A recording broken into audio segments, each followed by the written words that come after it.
Stretch.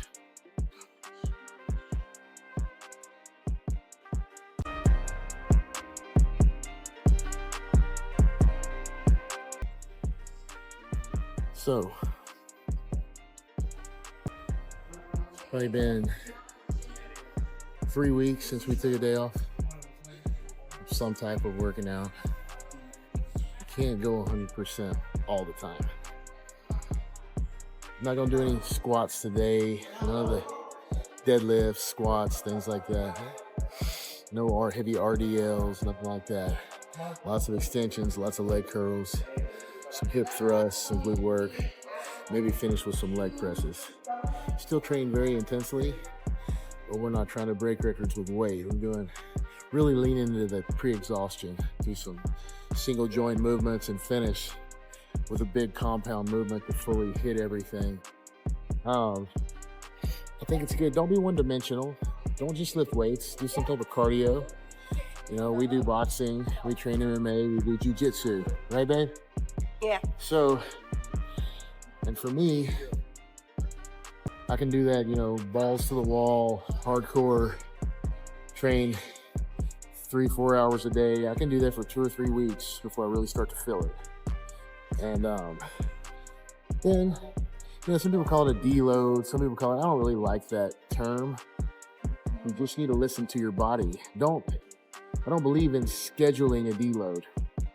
Well, sure enough, every time I did that, when I was doing more powerlifting, I was right in the middle of my strength was peaking. And I do a deload and I come back weaker.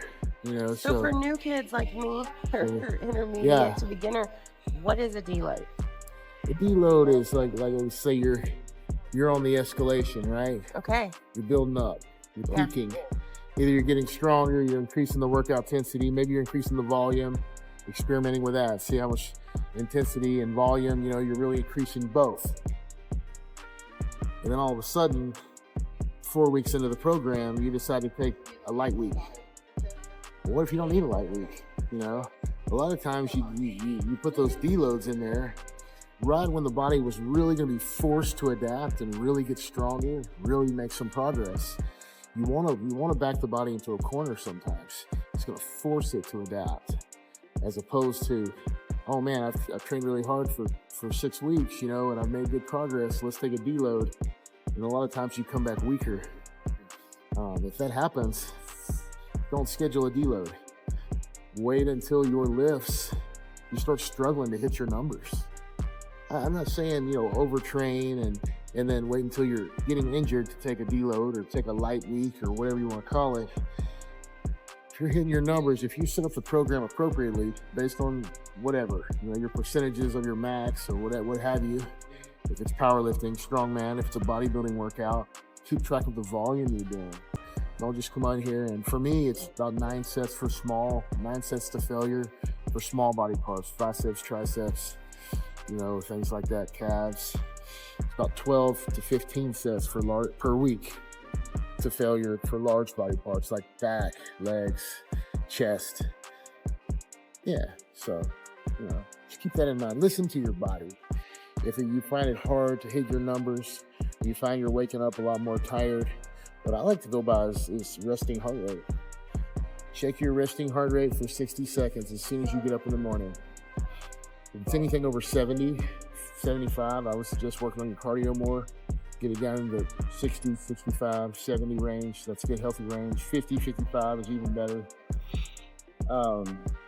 So yeah, check your resting heart rate. If you start waking up and your resting heart rate is no longer in the mid-60s, it's all of a sudden the mid-70s, there's your first sign, your first cue. So you might want to back off on the volume. You can still train to failure if you want to. Don't do 9 sets to failure for a body part.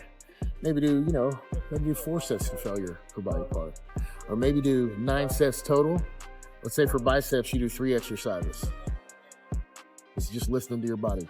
And normally you do a warm-up or 2 on the first exercise. And you do 3 sets to failure on this exercise, 3 sets to failure on this exercise, 3 sets to failure on this exercise for 9 sets to failure.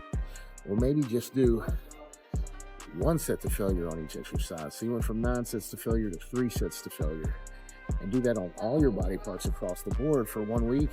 Hey, you're gonna find by the end of the week, you're sleeping better. That's the thing.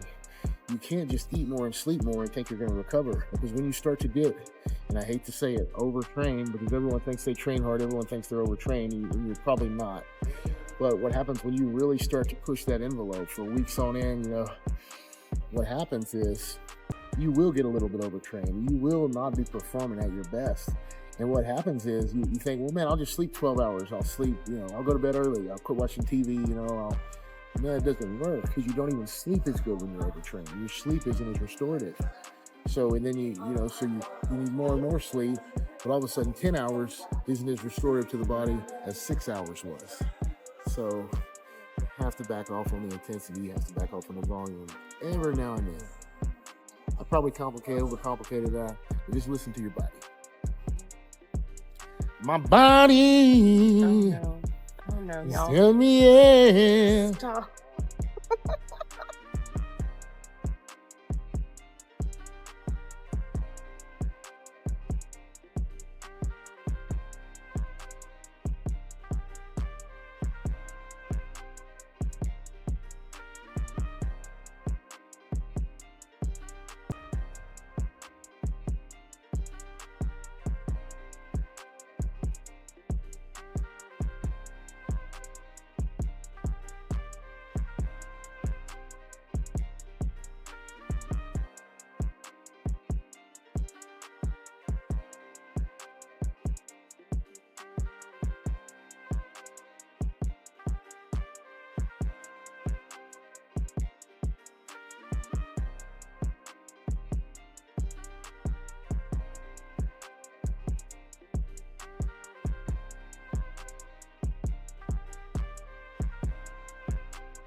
I have a beginner question for you.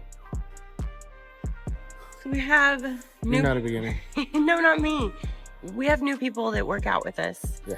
And they feel that they already have big legs. And that if they work out their legs, they're going to get larger. They will.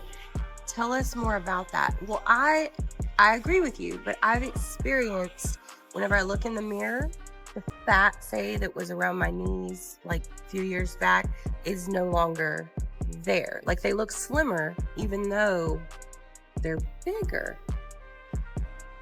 Right. Tell us how that works and why you should work out your legs. Don't be scared. Yeah, well, I don't want to hurt anyone's feelings, but...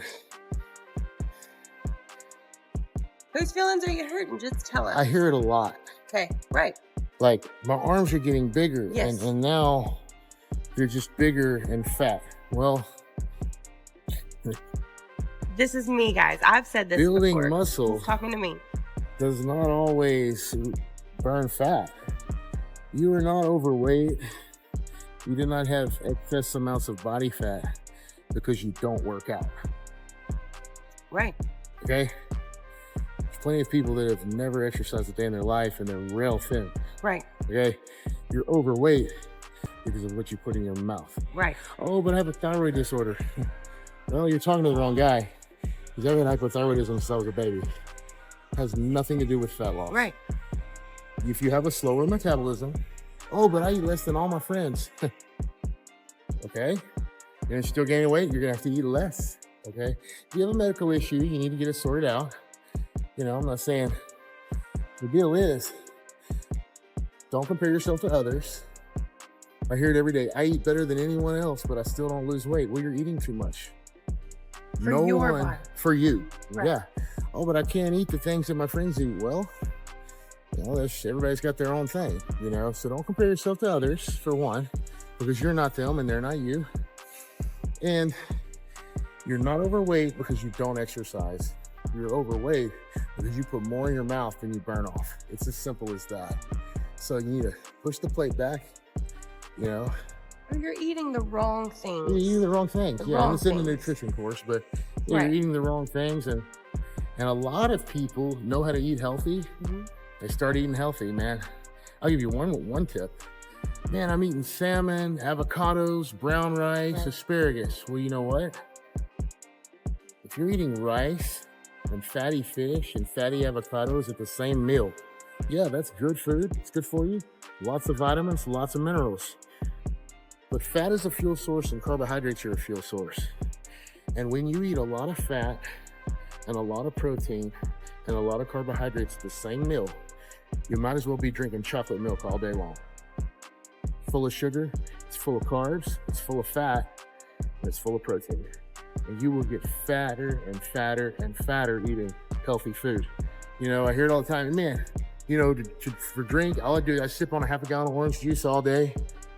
Well, I mean, orange juice is pure sugar. Most fruit is pure sugar. Healthy food is not weight loss food. Okay, so make that distinction there. If you're eating lots of healthy fatty fish like salmon and brown rice 3 or 4 times a day, you're gaining weight. From a weight loss standpoint, not a health standpoint, from a weight loss standpoint, you might as well be eating fried chicken all day. Because you're eating chicken, you're eating carbs, and you're eating the fat that it's fried in. You know, it's still the same amount of fat. It's still the same amount of carbohydrates. And then, you know, people will talk about, oh, but the hormonal impact of the different foods. And yeah, all that matters. But what matters more than anything else is calories. Okay? Now, if you're doing keto, purely a ketogenic diet, not all the fancy keto stuff that people do with all the artificial sweeteners and all the keto bars and all that. Who knows what's really in those? By the way, there's some studies on that. The nutrition facts, when they actually look at the food, they dissect the food in the lab, the nutrition facts that are listed on the label are so far off from what's literally in the food. Only in America, boys and girls. And so you're not really getting what you eat. So cook your own food, buy raw meat, you know. And if you can eat in a caloric surplus, or you can eat maintenance level calories for your body weight and start losing fat, you can. But I really only see that happen when you're eating absolutely no carbohydrates. You're eating lots of fats and lots of protein. Yeah, basically a ketogenic diet. Did I answer the question? We were talking about legs growing. Okay. Should you work them So here out? we go. Here we go. You say, I don't want to work out my legs because they're getting bigger, but I'm not losing the fat. You Right. need to watch what you're putting in your mouth so you can lose the fat and enjoy the fruits of your labor, the nice muscle tone that you're getting.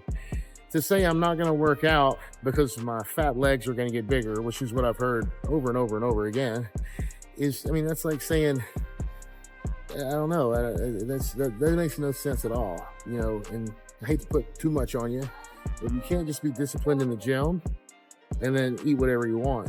You're never going to get the results you want, because the fact is, however much you're eating now, if you're overweight, that's why you started working out. You wanted to get more muscle tone, you wanted to get more in shape, and you wanted to lose the fat. Well, working out will burn a few calories, okay? But the fact is, if you burn 500 calories in the gym, Once you start training and getting your metabolism up, weight training, you're going to get hungrier.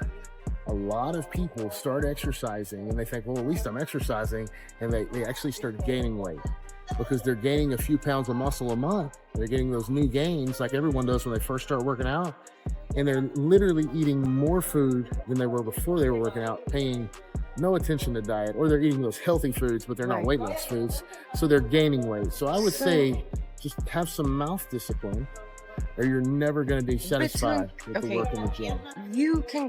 You were absolutely right, but from the kindness of my heart, I can relate to those people. I used to be, say, one of those people. Yeah. And so what I want to say is that simply by going to the gym and having a routine of that, and having the discipline to keep that up, it's helped me change my life from the food aspect too. It's become like a whole healthy lifestyle simply because I kept that one constant. Yeah, it helped me to bring in other constants. The discipline will carry over into other areas of your life. Yeah. But only if you work at it. Only if you have to want it, right? And it can't be just about vanity and like, what do I want to look like? It is a healthy lifestyle mindset.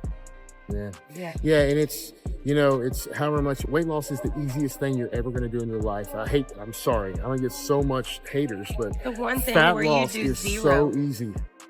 Most things, you don't even if have you to want to pick get up a somewhere fork. in life, you have to do something. You have to do something. If you want to put on muscle, you've got to lift heavy weight. You got to train hard. You got to break a sweat. You have to do something. You have to exert effort. Guess what you have to do to lose weight? Nothing. You have to stop doing something. It's lack of effort. It's less effort. You don't have to chew. You don't have to go through the drive-thru. You don't have to go grocery shopping. To lose weight, stop eating. I won't stop eating completely, but it's just you need to get that out of your mind that, weight loss is so hard. Weight loss is the easiest thing. It requires zero effort as far as doing. You need to stop doing this. That's weight loss. All right.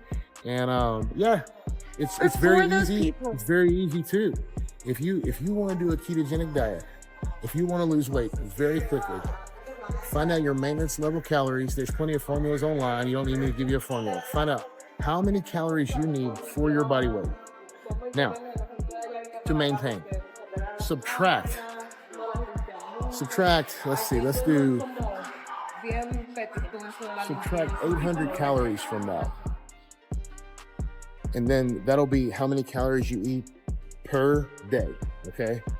From your maintenance. Subtract 800 calories, and you will lose about 1.5 pounds of fat every week. But if you're doing keto, you will probably lose 10 to 12 pounds the first week, and you will continue to lose about 5 pounds every single week after that until you start getting very lean. So fat loss is very easy. Here recently, I had a guy in 3 months lose right at 100 pounds in 3 months. He wasn't starving. He was never hungry. He was eating around 1,400 calories a day. He was doing cardio in the morning. He was doing an hour of weights, and he was doing 100% keto, 100 pounds in 3 months. I had a guy here recently lose 26 pounds in 1 week. Keto. Now, there's a caveat. There's not a caveat, but there's something you need to know.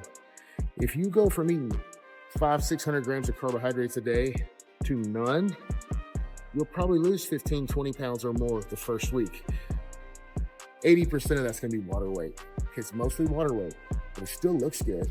You still see the muscle definition. Your waistline still shrinks. So keep in mind, if you're going hardcore keto and you haven't been doing that, man, I've had 130-pound women lose 12 pounds in a week. They weren't even overweight. They're doing keto. So if you're either not doing keto right, you fell for the fad of, I can eat this, I can eat that. No, eat meat and vegetables.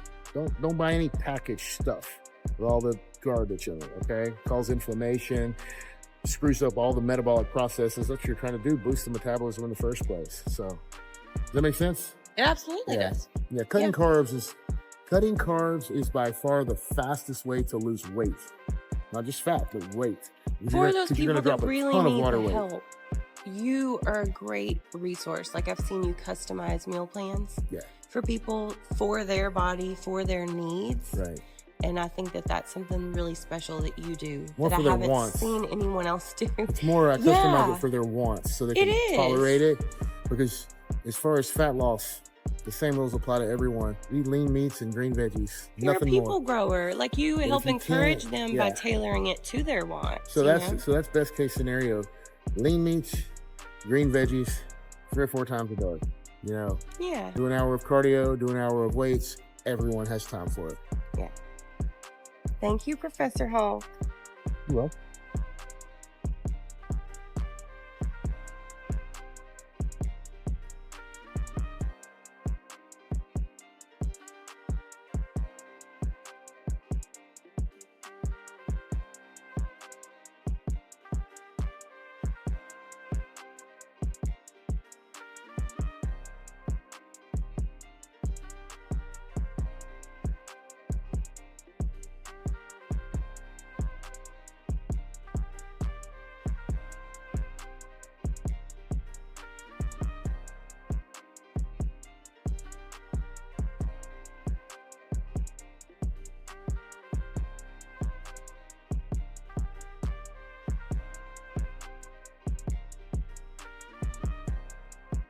A little bit of stretch on these.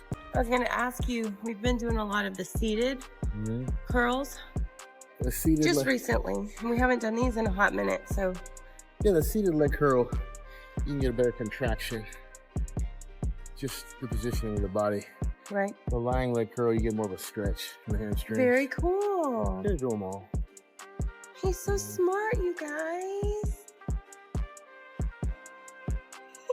But I don't want Okay. to get too much knowledge up here because then I'm less dumb. You know what I mean? I'm too dumb to understand It's like- what that means. What? Oh. Oh, Oh, no. so it's like Hey, you know, I was joking about I don't want to gain muscle in my legs because my legs are already too big. Well, if you gain, every time you gain a pound of muscle, it's the same thing, right? Like I don't want to gain too much knowledge because then I'm not as dumb. Well, you don't want to gain muscle in your legs because then your legs get bigger. And your legs have so much fat on them, so you just see the fat over the muscle you built. Again, we're going to talk about this a little bit. It's very discouraging. It makes now. no sense though. Your body, every pound of muscle you gain, your body fat percentage goes down. Right. The key to lower, everybody wants a low body fat percentage. Man, I want to be less than 10% body fat. I want to be, I want abs. Well, if you want to be less than 10% body fat, you don't have to lose. Let's say you're 20% body fat and you want to be 12% body fat. You don't have to lose any body fat at all to get from 20% to 12. Put 20 pounds of muscle on, and now your body fat's went from 20% to 12%. Give or take, but you see what I'm saying? So it isn't all about losing fat. The more muscle you gain, the lower your body fat percentage gets. And the more muscle you have, the more fat you're burning while you're watching TV, while you're sleeping. Burning, yes. So adding muscle mass is the key to long-term fat loss. Not to mention, cardiovascular exercise burns more fat while you're doing it, but after the cardiovascular workout is over, you don't continue to be in that fat burning state for very long. A resistance training or a weightlifting workout, a bodybuilding type workout, keeps those enzymatic processes in the body, those genetic pathways flipped on for burning body fat 24 hours, okay? Many more processes or fat burning processes are ignited, and many fat burning processes, fat gaining processes are shut down from resistance training and cardio. So do both. Do the best of both worlds. Love it.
So I noticed today you didn't add weight to this machine like usual.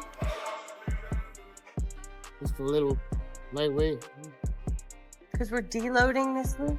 Yeah, we don't deload, but you call it what you want to.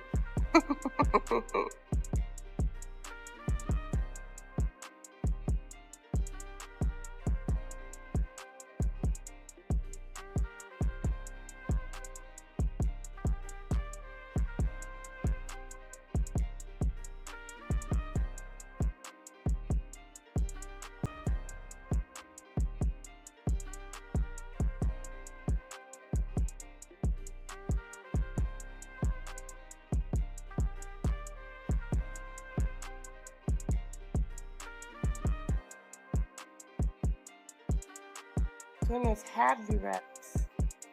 Halvesies.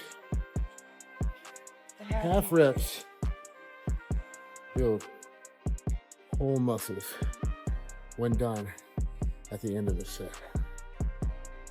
Half reps, generally speaking, build half muscles. If they build any. And everyone that counts macros, don't count macros. Everyone that counts macros has macro muscles, according to Lee Priest. He's so funny.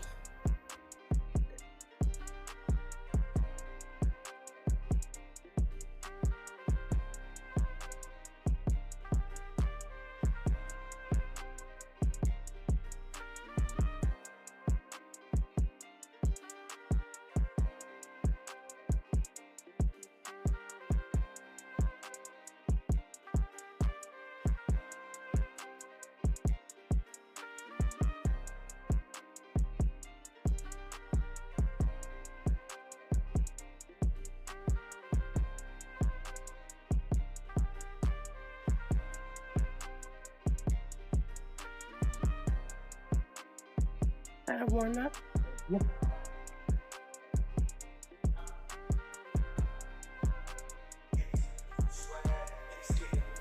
It's getting real bad around here. Toby from the office. Things are getting pretty bad around here.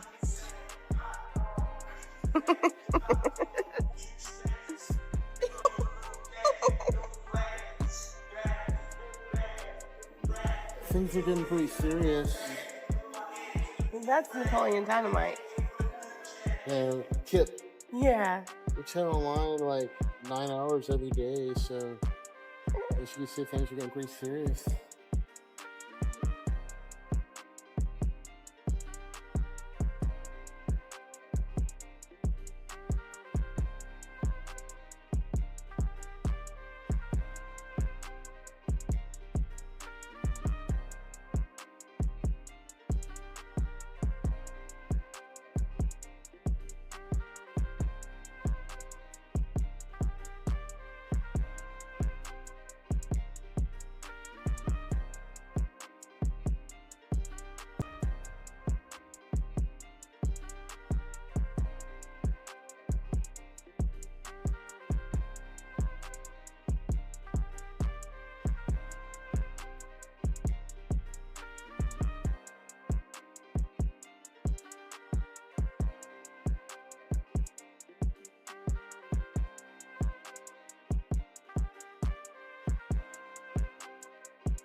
I have seen, or I'll say I've noticed,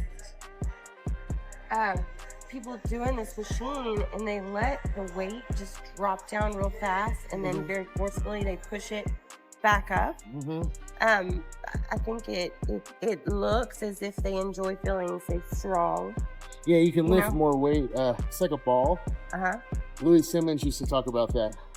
Greatest powerlifting coach of all time. So it's good for powerlifting? When you throw a ball down, the harder you throw it down, the faster it comes up. Okay. Your tendons, ligaments, muscles, the faster you stretch them out, the faster they're going to rebound back. You're placing yourself at risk for injury. That's what I was going to say. It's a faster way to get hurt is what it looks like. So, because I've been there. Yeah. So going slower. So what do you suggest? Go slower on slow the negative down, because you're going to grow more. Everything's going to get stronger. Everything's going to grow more by going down slowly. And then, then you need to work on speed, say, if you ever do want to do a faster negative, get a little bit of rebound on a heavy squat or something, all your tendons, ligaments, everything's fresh. You're not going to rip nothing. You watch Ed Cohn, greatest powerlifter that ever lived. Yes. When he would squat, and I hate to say this, his form was perfect, but supposedly he leaned over too far, and supposedly he dive bombed his squats, but the greatest squatter that ever lived, in my opinion. So, you know. Spell his last name if you want to look him up. Eddie Cohen, Coanedbb, Ed Cohn. Yeah, so you can lift more weights with a fast negative, bench press, fast down, fast up, but it's a lot more risky, and in my opinion, the juice ain't worth the squeeze unless you want to do it for a short amount of time, you know, prepping for some type of powerlifting competition or something like that. For bodybuilding, it's pointless. 100% pointless. Right. Yeah.